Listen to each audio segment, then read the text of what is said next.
Okay. So like I mentioned, the first step is you need to set the goals and SMART goals. How many people have heard of SMART goals before? A lot of people. Okay. So, well, let's go into detail what that really means. It's not just like a fun acronym and stuff. It really works if you follow the philosophy. So specific. It's not enough to just to say, hey, I want to make $100,000 this year. Well, that's nice, but it's not really, you know, honed down quite enough that's going to really help you reach those goals.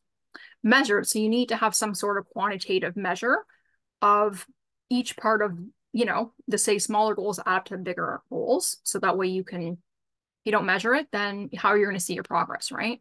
And also too, first of all, it's a way to measure it to make sure you reach your goals, but it's actually also going to give you confidence because it's good when you reach your goal, like even say for a week or a month, you can say, wow, look what I did, right? It actually makes you feel accomplished and gives you motivation for for the following month.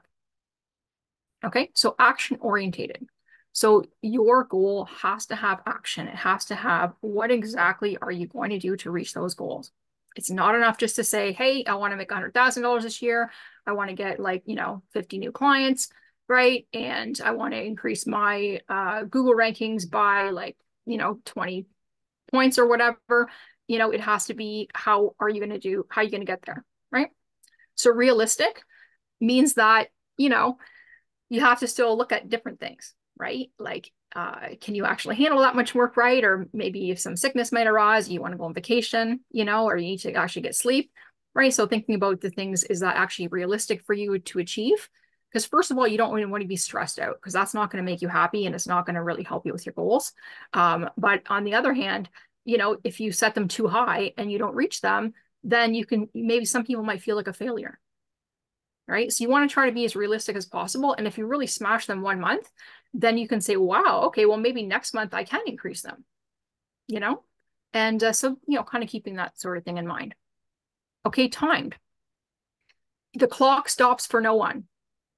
Okay, if you found the secret to stopping time and like time travel or whatever, fantastic. But typically it doesn't work like that, where, and this is actually kind of a good thing, honestly, because if we just say, okay, I want to do all the rest of the stuff and I measure by this, but you don't give yourself any deadlines, again, your chance of succeeding with the goals is going to be less. Pardon me a second. My kitty cat he needs some extra food. Sorry. He has to do this when I'm doing a presentation, right? Okay. All right, there we go. Okay, so let's break these down even more. Okay, so again, taking the annual goals are nice, but I really recommend making them much smaller. So for example, I'm going to make $10,000 per month, which is $2,500 per week. So having goals that are, say, monthly, weekly, even daily are good, but giving yourself those numbers, that's the benchmark you want to hit. Okay, so maybe you want to, 5 new clients per month, or which would be 1 to 2 clients per week. Maybe you want to get 30 new email marketing subscribers per month. Who can tell me the benefit of having more email marketing subscribers? Just shout it out. They can turn Larger to audience. clients down the line. Sorry, what, Paul? They can turn to clients down the line. Yeah, exactly. They can turn to clients. So, it's that, like, say it's a monthly reminder of some free business tip or some from free financial tip or whatever your industry is, free health tip, and they keep you top of mind for when they need that. But also you can put some promotion with that too. Hey, this month we're having this special thing, or come out to our event. So it's definitely a good way to get more clients. And well, I mean, it can take you some time to actually come up with a content of the emails, but then you get to like put it out to like a whole bunch of people at the same time. So it can be really, really efficient with your time as opposed to doing just a direct, reach out to everyone. So with that in mind, you do want to get people's permission before adding them to your email marketing list. Okay, just as an FYI. And there's other tricks how to get people to your email marketing list where they're doing it voluntarily and you don't even have to ask them. Okay, so maybe you want to be saying, okay, I want to have a higher email marketing open rate. Because it doesn't matter if you've got like 2,000 subscribers, if only 10% are opening them, right? I mean, that's still better than some people if they don't do any email marketing, but I mean, it's good to like try to go for a higher. The higher, the more people are reading your emails. And that can be a couple of reasons. One reason can be that, the email marketing software you're using is tends to go to people's spam folder more than other ones, right? So some are like that. Some could be like the subject line is not very compelling, or the next one could be the emails themselves are not compelling, or maybe it's just really, you know, not your target market who you've been sending them to. Okay, so you might set a goal of 10 phone calls per week, 20 social media requests per week, 1 or 2 networking events per week, and maybe you want to be a guest speaker once a month. So whatever it is to get those specific numbers. Okay, and again, measured. So I did put a few measurements in the previous slide, but again, these are quantitative values, not just like, I want to get more clients this month. You know, that's not enough, right? So you want to be actually putting the numbers, the dollars amount. So I want to, you know, make this much money this month, and, you know, or the percentage increase. You know, I want to increase my website visitors by like 10% this month, right? Okay, good. So next one is action orientated. Like I mentioned, you want to be in advance writing down what are you going to do to get those goals, because they're not just going to come out of thin air, right? So this is your activity. Okay, so again, phone calls, social media requests you send, door knocking, networking events and other events, booking meetings has to be the goal of all of these things here. I mean, if you have like, if people can do a direct purchase, then, you know, right, or then that's going to be another end goal, is if they can just go to your website and make a purchase. Most of us do look to have meetings with people because they're typically relationship-based businesses where they have to get to know us a little bit more, and they have to, you know, get to know what we do in a little more detail as opposed to just going and buying it, right? Not to mention, you know, you want to have a meeting because the other way around, you want to find out about them in order to make the proper recommendation. You don't want to just say, oh, go to my website and you're going to, you know, buy this thing or buy this thing, right? You still need to make, you know, make a proper recommendation of what you're doing. So have the goal for most things you're doing to be booking meetings. Okay, sending things in the mail, again, being guest speaker, podcast. So you could interview other people on your podcast. You could be interviewed, social media post, SEO, be an exhibitor, and there's many more that I don't have on the list already. Okay, so realistic. So you want to, again, make sure there's going to be enough hours in the day to reach your goals. Okay, so plan out in your schedule, like how many hours you have for business versus hours for family versus for health, like exercise and things like that. So again, doing things to take care of yourself. So again, taking that time out for yourself and for your family. Okay. And make sure you have emotional capacity. So there's some people who are introverts, and so it takes a lot of emotion for them to, you know, to be prospecting and having all these meetings and going to events, right? So take that in mind, even though you might have these great lofty goals, to consider, you know, emotionally, how much time you need to recover from that, right? Whereas extroverts, you know, we can talk to people like all day long, right? And I know for me, like 8 o'clock, that's it. I turn everything off 8 o'clock for my me time. But other than that, I don't mind chatting with people all day long. Okay, so then realistic expertise. So do you actually have the knowledge and skills to reach your goal? Okay, that you can put in the sweat equity, or can you hire people to do it? Do you have the staff that you need to reach your goals? Because eventually, at some particular point in time, you can't just, you know, do everything yourself. You need to have other people producing for you and servicing your clients. Okay, and then do you have the budget? So maybe, you know, you're not going to spend all your time doing social media marketing. So you want to, you know, if you can afford to hire someone to do it for you, or SEO or something like that, look at these different factors. So you want to, obviously, all these check marks is what you want your life to look like. And you don't really want to look like the thing in the bottom right corner.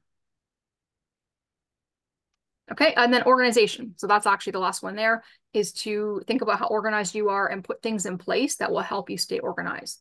Like, for example, a CRM, a calendar, could be Notepad, file management, email management. So keep setting yourself a goal. Let's say every time by Friday, I'm making sure I've responded to every email in my inbox.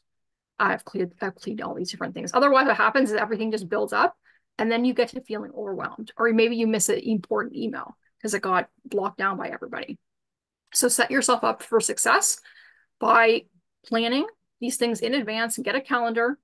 I recommend an online calendar because it can sync with Zoom and everything else.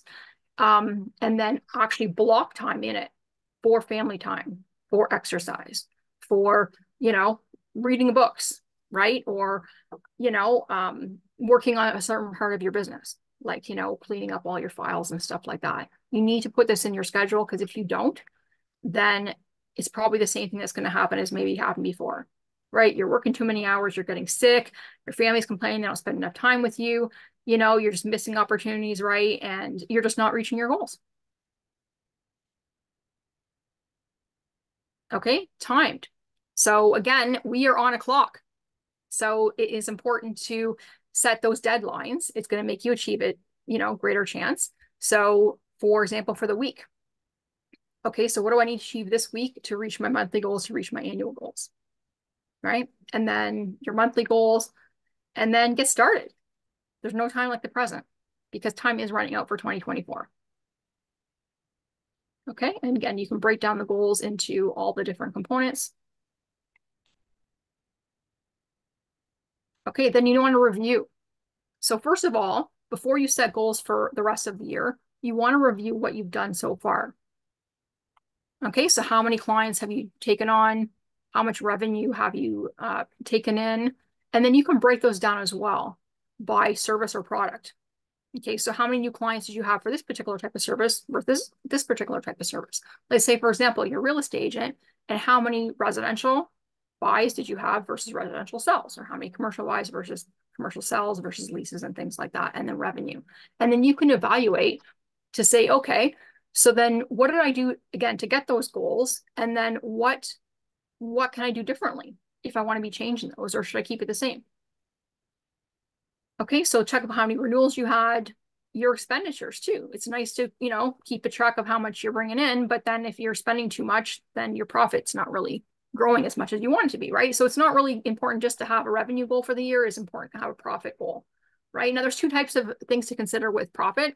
One of them is your taxes. So you want to make sure that you're getting all the tax deductions possible.